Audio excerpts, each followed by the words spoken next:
책으로 표현하면 딱 이름 석자가 브랜드명이 됩니다. 월간 전원책. 다양한 이슈를 새로운 논점과 해박한 지식으로 풀어보죠. 월간으로 만나는 VIP 초대석 전원책 변호사 모셨습니다. 어서 오십시오. 어서 오십시오. 네, 안녕하세요. 네, 오시느라고 수고 많으셨어요. 네. 날도 꾸중충한데. 글쎄 말입니다. 오늘 같은 그 날씨가 사실은 굉장히 좋은 날씨입니다. 네. 아, 예, 빗방울도 싹 잘 치고 네. 이게 청년 시절만 하더라도 그 이게 환한 대낮보다는 오늘 네. 같은 날씨를 더 좋아했는데 아, 그런데 이제 나이가 드니까 네. 예, 자꾸 불편해져요. 여기저기 쑤시세요. 과거 센티멘탈하시던 아직 뭐 수실 나이까지는 아, 아니고 그건 아니시고, 예. 멜랑콜리해지시는 뭐 어떻든 이 대한민국이 여기저기 좀 탈이 네. 나는 것 같아서 그래서 정말 고민이 많습니다. 그래서 한번 여쭤보겠습니다. 네. 그렇지 않아도 어제 요즘 최근 의료 대란이 계속 국민들에게 네. 마음을 좀 마음에 부담을 주고 있는데 그렇죠. 윤 대통령은 우리 비상 진료 체계 원활하다고 계속 말씀을 하셨는데 어젯밤 전격적으로 경기도의 한 권역 응급 의료센터를 방문해서 현장 점검 나섰습니다. 직접 응급실을 찾은 건 나름대로 메시지가 있다고 봐야 될 것 같은데 어떻게 보세요? 뭐 한 권역 병원이라 할 필요 있습니까? 이 의정부 승모병원을 네, 가셨죠. 네, 네. 그 이미 아마 보도자료 다 나왔을걸요. 네. 의정부 승모병원 가셨다. 네. 북부의 이 권역 응급진료센터 시설인데 아마 거기 가서 그냥 정말 그 대통령이 갔다 이래서 뭐 이렇게 그 경호 요원부터 먼저 들어가서 정비하고 와장창 가는 것보다는 그냥 번거지 쓰고 거기 가서 한 1시간만 앉아 있었으면 실상을 알았을 겁니다. 네. 그런데 그런 식으로 방문해 봤자 실상을 알 수가 없죠. 아. 예, 환자들이 정말 뺑뺑이를 도는 것은요. 지금 같은 의사들도 깜짝 놀라고 있어요. 그 정도입니까? 예, 저녁 때 가령 이 119에 특별한 응급 환자, 뭐 뇌출혈, 이 심장 혈관에 문제 일으킨 이런 분들은 아주 흔한 것이고 네.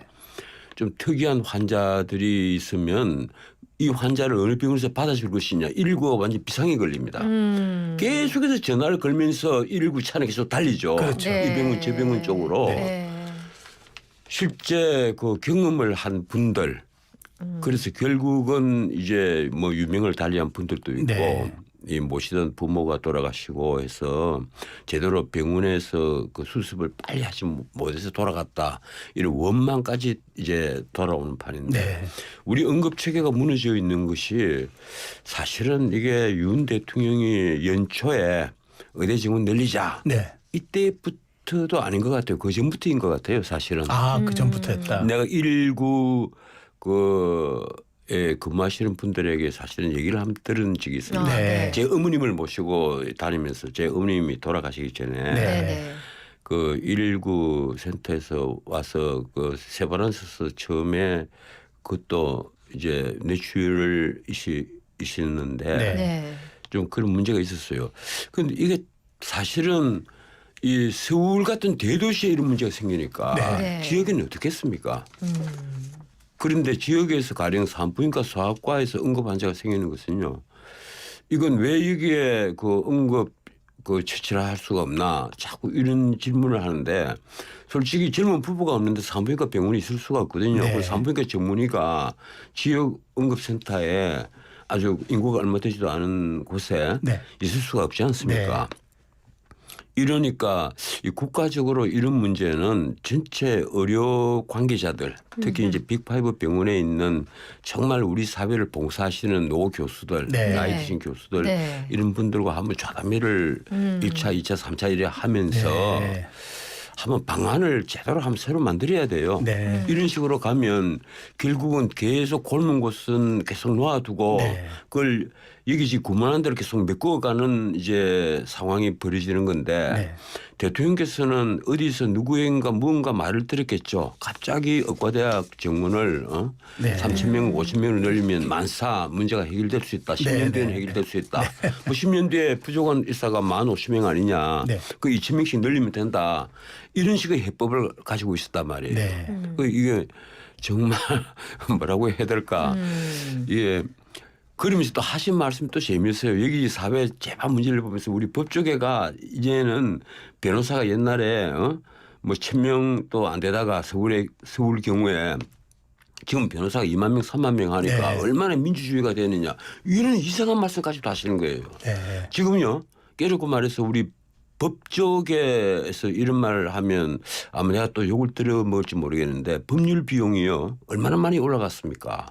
기업이든 개인이든 이 변호사들 숫자가 늘었다는 얘기가 우리 사회가 그만큼 편안해지고 네. 이 법률 비용이 줄어드는 것이 아니라 네. 법률 비용이 엄청나게 늘었단 말이에요. 아, 늘었어요. 엄청 늘었죠. 기업이 부담하는 법률 비용은요. 과거 내가 변호사 개업했을 때보다 아마 지금 5배, 10배쯤 됐을 겁니다. 그래요? 엄청나죠. 그렇군요. 이 기업들이 네. 변호사를 고용을 하고도 또 법률 비용을 따로 써야 됩니다. 네. 대형 로펌을 동원해서 이제 뭐 사건 따라서 뭐 10억짜리 수임 사건은 뭐 수도 없으니까 그러니까 의사가 늘어난다고 결코 의료 비용이 의료 비용이 준다거나 준다- 의료 환경이 무조건 좋아지는 것은 아니단 말이에요. 네네. 가령 시골에 젊은 부부가 없는데 소아과 산부인과가 왜 생기겠습니까? 그러다 지금 보니까. 우리나라에 진짜 필요한 의사가 흉부외과 예. 의사인데 네네. 심장 수술을 할 수 있는 의사들이 10명밖에 없다는 거 아니에요. 네. 예, 그렇다면 이런 의사는 거꾸로 수입을 해봐야 될 판입니다. 그렇죠. 피부과,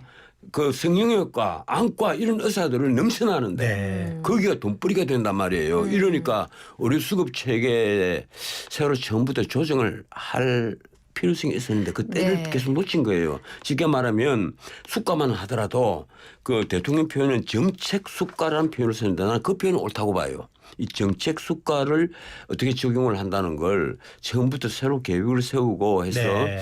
이 열악한 환경에서 그 문자 그대로 봉사를 하는 네. 의료진에게는 충분히 보상이 가도록 해줘야 되는데 그것도 아마 설계가 전혀 안 돼가 있는 것 같아요. 네. 네네. 그러다 보니까 여당 내에서도 의료 붕괴 사태의 해법을 제시할 책임 대통령한테 있다 이런 지적이 따르고 있고 장동혁 최고도 문제없다던 응급실 사실 뭐 좀 장담하고 좀 다르지 않느냐. 누가 잘못된 확신을 불어넣었느냐 이런 얘기를 하고 있습니다. 의정 간 대화도 중단된 지 오래고요. 여당 내에서도 이런 지적들을 계속 하고 있는데 변호사님은 어떻게 보고 계십니까? 이 장동혁 그렇다면 이 앞에 사무총장도 지내고 네. 네. 이 한동훈 대표의 측근으로 알려져가 있는데 네. 그분도 그런 말 한다면 여당 내에서도 지금 대통령에게 누가 이런 얘기를 했다는 걸 정확히 알고 있지 못하다는 거 아니에요. 난 대통령께서 스스로 뭐 판단해서 이러진 않았다고 생각을 합니다. 네. 저도 들은 얘기가 있는데 네. 그런 걸 방송에서 할 건 아닌 것 같고 예. 문제는 그래요. 오늘 아침 도하신문을 보면 네. 이 동아일보에 김순덕 칼럼이 밴댕이 정치한다. 네, 그것도 서울읍대라는 특정 학교까지 딱 검증했습니다. 붙여서 네. 네. 예, 붙여서 밴댕이 정치한다. 쉽게 말하면 속 좁은 정치한다. 네. 이제 이 얘기예요. 그리고 뭐 야당에서는 지금 벌거벗은 임금님 소리까지 했는데 문제는 그거예요. 지금 우리가 갤럽 여론조사를 할 때 보면 부정평가, 긍정평가의 두 배를 훨씬 넘단 말이에요. 네, 네. 긍정평가가 가리 23% 이번에 뭐 추락을 해서 다시 이렇게 나온 것 같으면 부정평가는 거의 뭐 67, 8% 이렇게 곱하기 그렇죠. 2 네. 플러스 알파가 들어갑니다. 네, 네. 그 계속해서 그렇게 나와요. 지금 총선 지나고 나서 만 5개월이 이제 다 되어 가는데 이 5개월 동안 20%대를 벗어나지를 못했단 말이에요. 21% 문자 그대로 바닥 밑에 지하실까지 추락을 했다가 29%까지 올라가서 자 드디어 이제 바닥권인 30%로 올라서긴 올라서는 모양이다 이렇게 했는데 다시 추락을 해버린 거예요. 네. 그럼 그게 어디에 있느냐. 뭐 신문마다 다 있지만 심지어 조중동조차도 지금 대통령 더하기 알파, 지금은 대통령 부부를 함께 공격을 합니다. 지금 이 논술의 기조를 보면 보수신문조차도. 네. 예. 그런데 나는 그런 단순히 이제 국민들이 어떤 대통령에 대한 감정 이게 문제가 아니라는 생각을 해요. 진짜 문제는 대통령이 가지고 있는 오늘 그 김순덕 기자는 밴댕이 정치라고 표현을 했는데 네. 대통령이 가지고 있는 어떤 포용력, 네. 이 귀를 좀 활짝 여는 어떤 소통 능력. 네. 이게 갤럽 여론조사의 부정적 평가 원인을 보면 민생, 경제, 물가 네. 뭐 순서를 그렇습니다. 경제, 민생, 물가 이렇게 돼 있을 거예요. 그게 예전이 14%에서 많을 때는 18%까지 올라가요. 그 오락가락해서 1등을 합니다.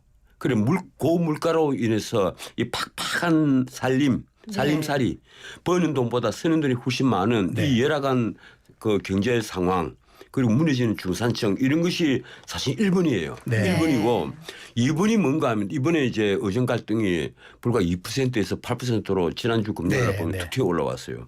그리고 나서 늘 나오는 얘기가 있습니다. 독단적이다. 독단적. 예, 일방적이다.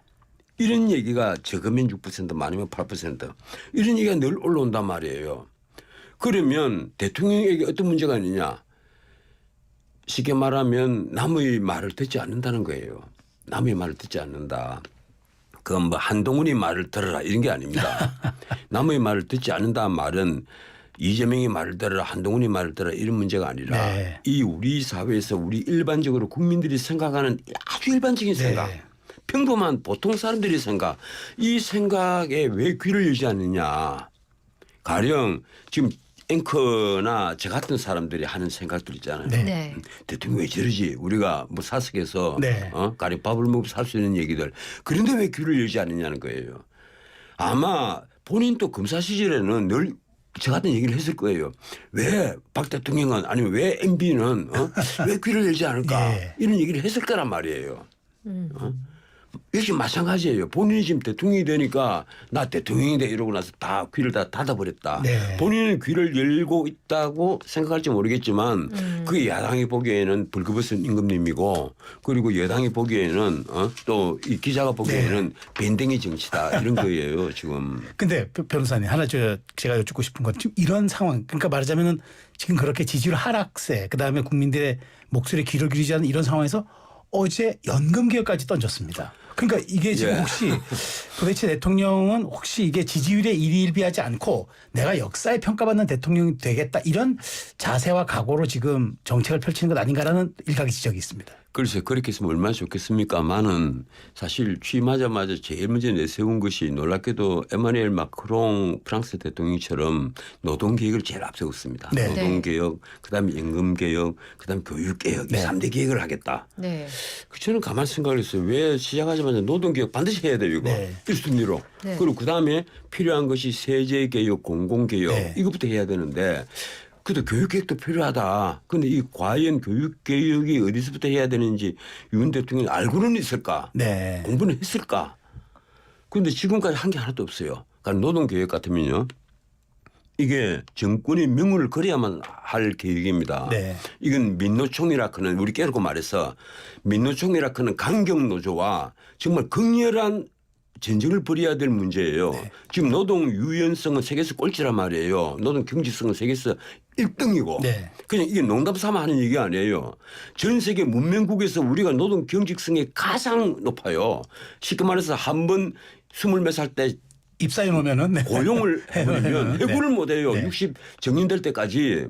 이러니까 일자리가 늘지 않고 우리나라에서 만들 일자리가 해외로 다 빠져나가서 그 200만 개 빠져나갔다 400만 개 빠져나갔다 이런 말이 네. 나오는 거예요. 네. 거기서 절반만 리쇼를 해도 우리나라에 돌아와도 네. 일자리가 넘쳐나고 완전 고용이 될 판인데 기본적으로는 이 노동 유연성을 확보를 해야 됩니다. 그런데 그걸 하려면 거꾸로 갔던 이제 노동개혁. 네. 이게 문재인 정권 때 노동 3법을 바꿨잖아요. 네. 그것도 그 당시 야당인 그 자유한국당에서 김종인 비대위원장까지 박수를 쳐서 바꿨습니다.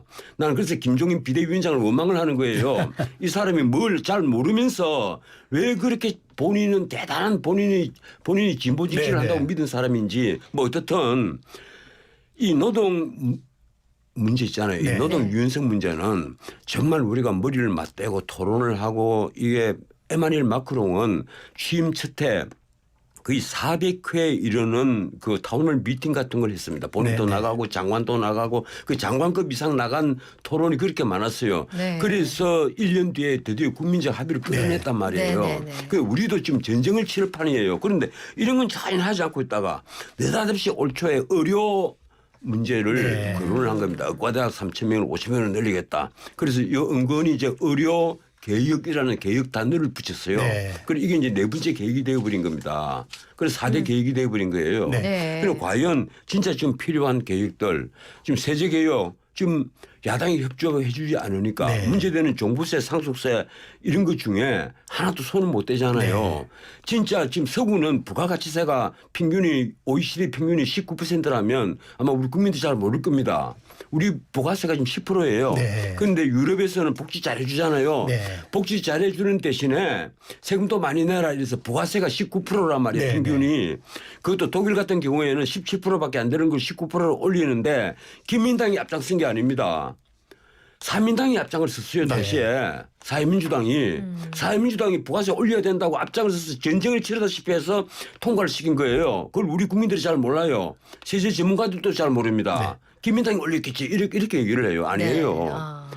많이 받는 것만큼 많이 내야 된다. 네. 이것이 공평한 사회라는 거예요. 그럼 우리는 언제까지 지금 소득세 그리고 또 법인세 여기다 의존할 거냐. 네. 그리고 양도소득세 특히 양도소득세에 의존한단 말이에요. 거래를 많이 일으켜 가지고 부동산 같은 거 거래를 많이 일으켜서 이런 데 의존을 하겠다. 언제까지 이럴 거예요.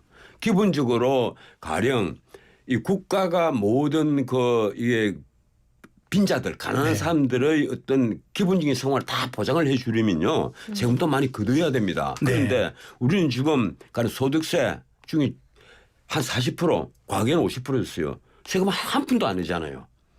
한 푼도 안 낸단 말이에요. 그래서 일부에서는 이 세금 공부를 좀 한 사람들이 국민 개세제를 하자. 네. 발음이 좀 안 좋아요. 네. 개세제로 가면 모두가 다 세금을 내는 네. 단돈 네. 100원이라도 내는 그런 개세제를 하자고 뭐 하면 개병제 이런 뜻이죠. 그러니까. 또 난리를 치는 거예요. 이거 무슨 진짜 개소리를 하느냐 이러고 또 난리를 쳐요. 네. 내가 그런 소리를 옛날에 TV 토론에서 한번 하고 집에 오니까 나한테 문자가 3개나 왔어요. 엄청난 욕을 실은 네. 그 어디서 전화번호를 알았는지 모르는 사람으로부터 네네네.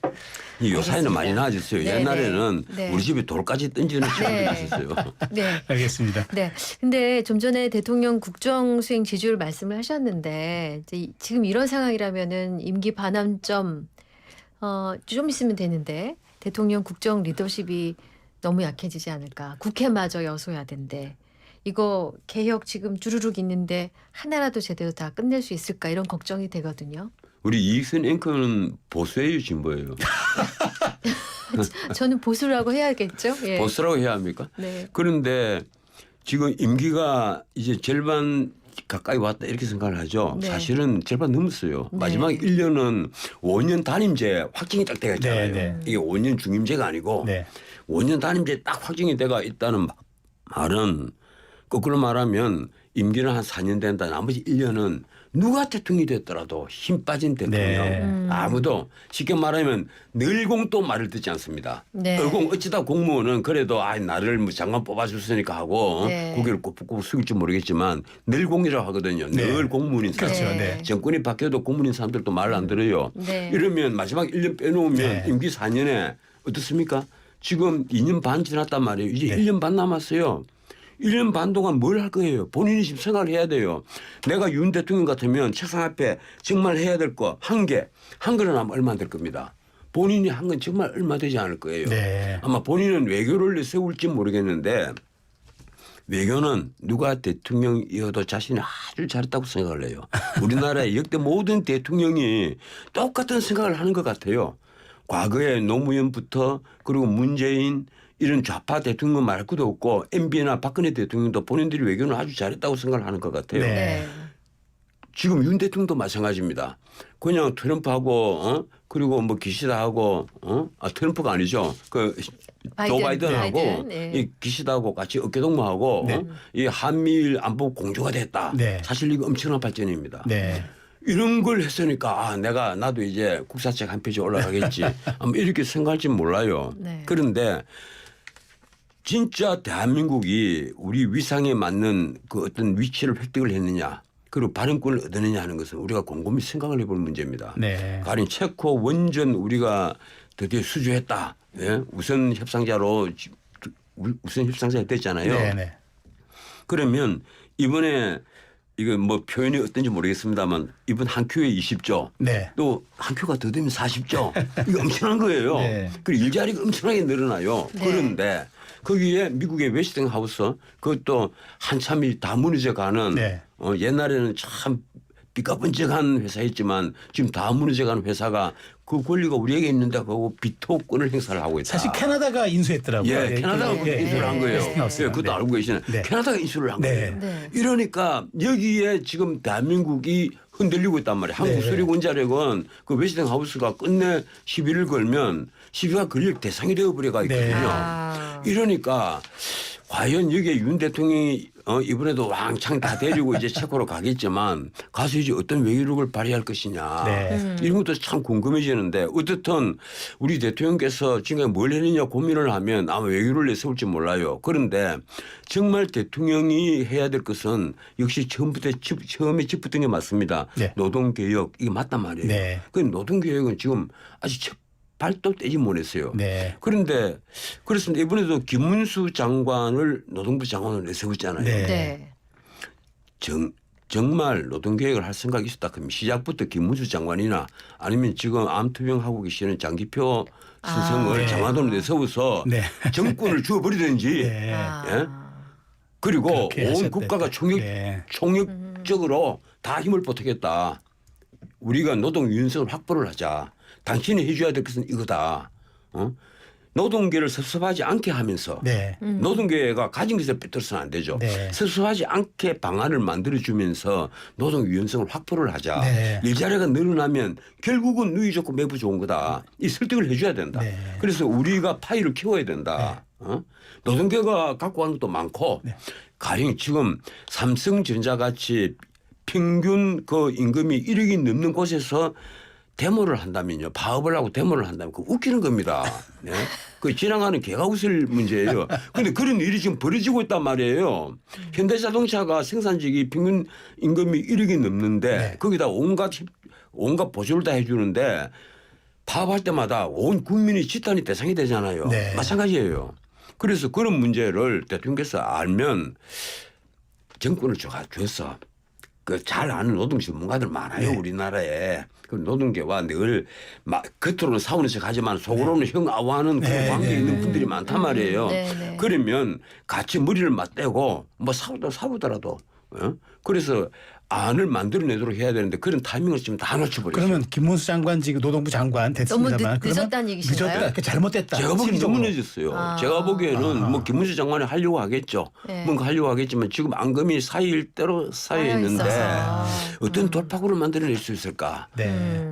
나도 그 김문수 장관을 좀 압니다만 그분처럼 뭐 노동 현장에서 청춘을 보는 분도 없습니다. 네, 네. 그래서 우리가 장기표, 김문수 뭐 이러면 늘 경외의 대상으로 생각을 하고 네. 늘 그분들이 이 노동 문제에 대해서 한마디를 하면 우리도 유심히 들어요. 네. 아 처음에서 우러난 소리니까. 네. 그리고 그냥 장기표 선생 같으면 본인의 이익은 전혀 생각을 하지 않은 분입니다. 맞습니다. 늘 네. 우리 사회의 기본적인 어떤 이 스탠스를 다 생각을 하고 네. 이렇게 가야 되는데 이렇게 가야 되는데 늘 그걸 고민을 해왔던 분인데 네. 지금 뭐 불행하게도 암투병을 하고 계십니다마는 이런 분들에게 진작 이 노동 개혁의 정권을 맡겨놓았으면 그랬어야 됐다. 어쩌면 그렇군요. 벌써 성과를 냈을지도 모르는데 그렇게 알겠습니다. 생각을 네, 해요. 네, 네. 국민의힘 얘기 좀 잠깐 해보겠습니다. 잠시만요. 그리고 아까 네. 말씀 중에 이제 설문조사 얘기하셨기 때문에 갤럽 조사 인용해 주셨고 그거 뭐 자세한 내용 지난주 금요일 건데 또 그거 얘기해야 됩니까? 꼭 해야 돼요. 자세한 내용은 중앙여론조사심의위원회에 참조하시면 되겠습니다. 네. 자, 변호사님, 그 사실 지금 민주당이 네 번째 특검법 발의했습니다.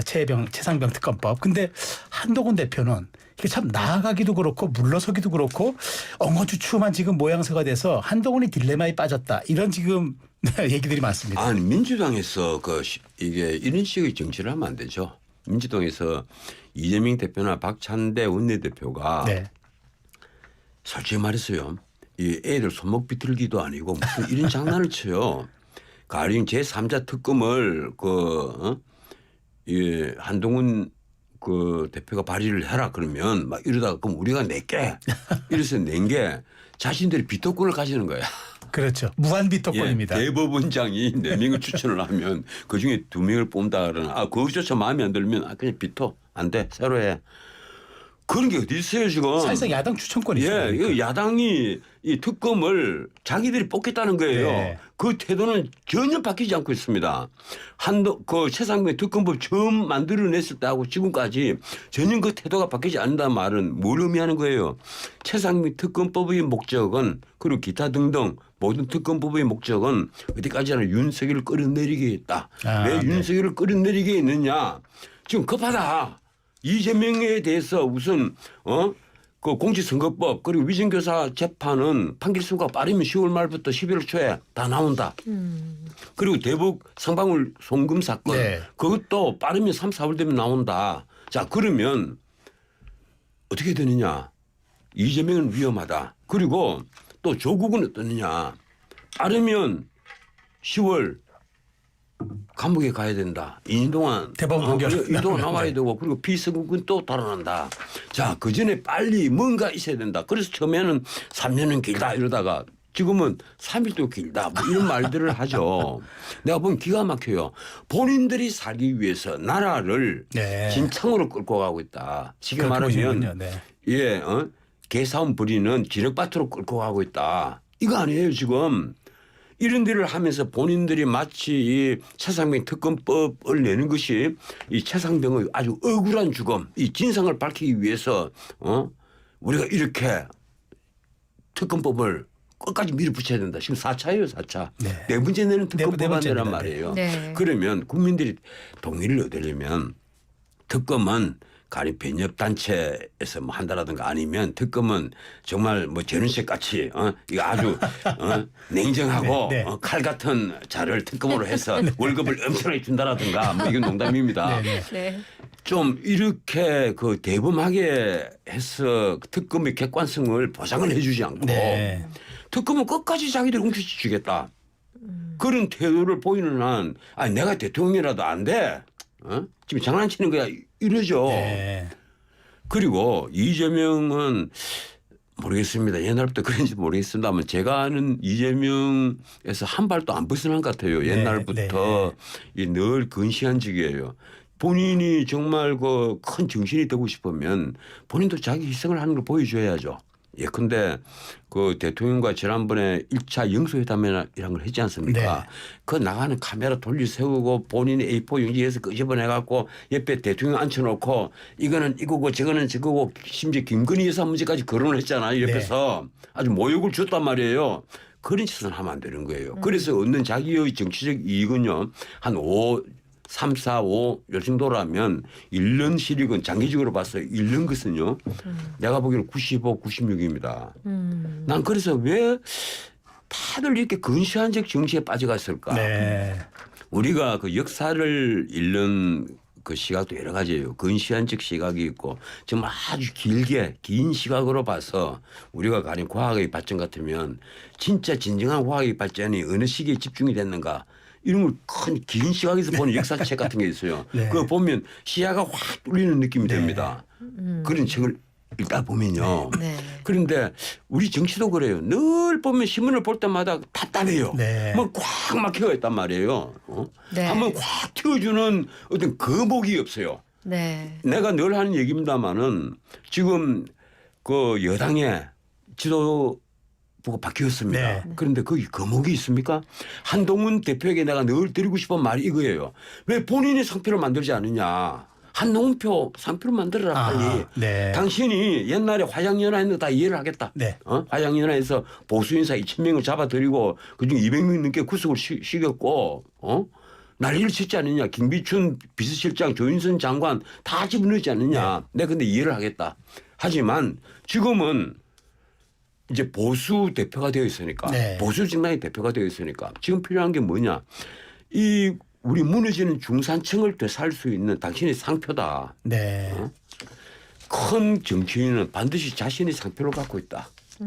본인이 좀 만들어봐라. 그래서 한번 여쭤보겠습니다. 요즘 한동훈 대표가 식사 정치 계속 하고 있는데 이준석 전 대표가 이준석 의원이 그래요. 밥 먹고 나면 호감도가 생기는 사람이 있는가 하면 밥 먹고 나서 오히려 정 떨어진 사람이 있는데 전 변호사님 보시기에는 한동훈 대표는 어느 편입니까? 글쎄요. 나는 한동훈 대표가 식사 정치 하는 거는 뭐 좋은데 네. 그 당내 통합의 시리즈인 것 같아요. 진짜 필요한 그 지혜를 얻기 위한 식사 정치는 아직 전혀 하지 않는다. 아니 하는 방법을 모르는 것 같아요. 그 어떻게 해야 돼요? 그건 윤 대통령도 그렇고. 전 변호사님 모시고 식사 한번 하면 아니요. 내 같은 사람 전해줄 지혜는 솔직히 없고 네. 저는 이제 보고 여기저기 그 칼질해야 될 거라는 얘기할 수는 있겠지만 네. 내가 어떤 지혜를 그 국가를 경영하는 지혜를 줄 만한 그런 자격은 안 될 겁니다. 그런데 실제 대통령이나 한동훈 대표가 그런 지혜를 얻을 사람들은 꽤 많이 있단 말이에요. 우리 사회에. 아하. 있어요. 내가 특정 종합을 말씀은 드리지 않겠는데 저 같으면 그래요. 네. 정말 국가 이 어떤 정책위원회 아니면 이 대통령에게 이 자문위원회 네. 이런 걸 비상임으로 만들어 놓고 내 개인 호주머니를 털어서 차비를 드리면서 저에게 말씀 좀 해 주십시오. 네. 이렇게 모실 만한 분들이 꽤 많이 있어요. 우리 사회는 보기보다 이 생각이 깊은 분들이 많이 있는데 그런데 이 귀를 열지 않아요.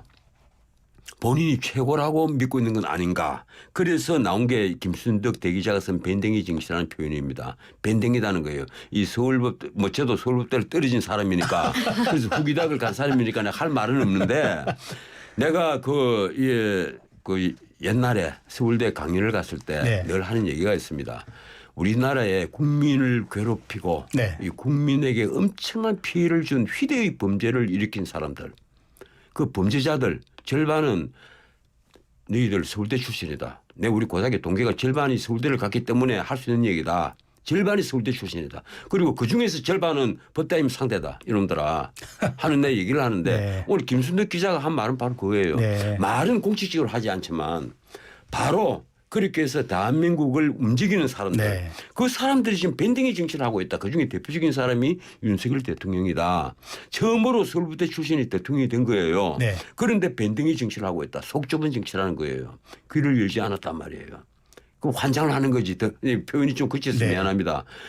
듣는 사람 입장에서는 그 글을 읽는 사람 입장에서는 속은 확 튀면서도 진짜 답답해지죠. 그 어쩌란 말이냐. 그럼 리더십을 어떻게 두 사람이 세워야 될까요? 한동훈 대표나 윤석열 대통령이나. 지금이라도 네. 지금이라도 본인이 들어가야 돼요. 어디를 들어갑니까? 현장으로. 현장으로. 그 국민 속으로 네. 들어가야 돼요. 그럼 귀가 열리고 사람들에게 우리 그 대통령들이 뭐 소통한다 이러면서 광화문에 맥주 파티 벌였잖아요. 네. 문재인 대통령도 그랬고 네. 코미디입니다. 그래서 대통령한테 당신 말에 이건 이렇고 이건 이래 그 얘기할 사람이 누가 있어요.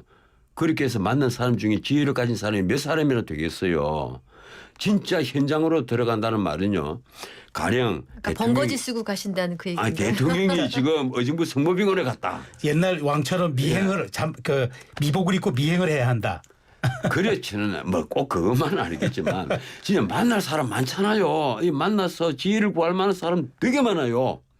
이게 과거에는 대통령들이 신문사 편집국장들하고 밥을 자주 먹었다고 네, 그래요. 네. 그래서 뒤풀이 2차에서 저 할 말 좀 한번 해봐요. 그거 막 유도도 했답니다. 네. 진짜 하고 싶은 얘기를 좀 듣고 싶어서 그중에 가령 이 진보 쪽 아니면 보수 쪽 언론사들 두세 사람 팀을 이루어서 네. 2차도 하면서 온갖 얘기들이 나왔다고 그래요. 심지어 모 신문사 주필하고는 뭐 거의 역대 대통령들 다 격이 없게 만나가지고 얘기를 하면서 술을 주거니 받거니 하면서 좀 말씀 좀 해달라. 네.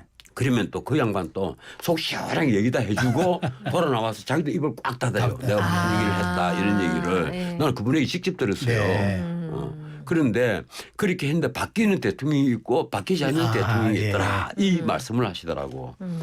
본인이 얘기를 해준 데 대해서 확실하게 바꾸는 사람이 있고 네. 그런데도 전혀 바뀌지 않은 분들이 있더라. 네. 나는 윤 대통령이 지금도 늦지 않았다는 생각을 합니다. 지금 마음을 열어야 귀가 열리죠. 네. 그런데 윤 대통령이 지금 하는 거 보면 마음은 열지 않는 것 같아요. 네. 나는 깜짝깜짝 놀라는 게 4월 1일 네. 네. 4월 1일 했던 담화를 아직도 본인이 대단히 잘한 담화로 생각하고 있단 말이에요.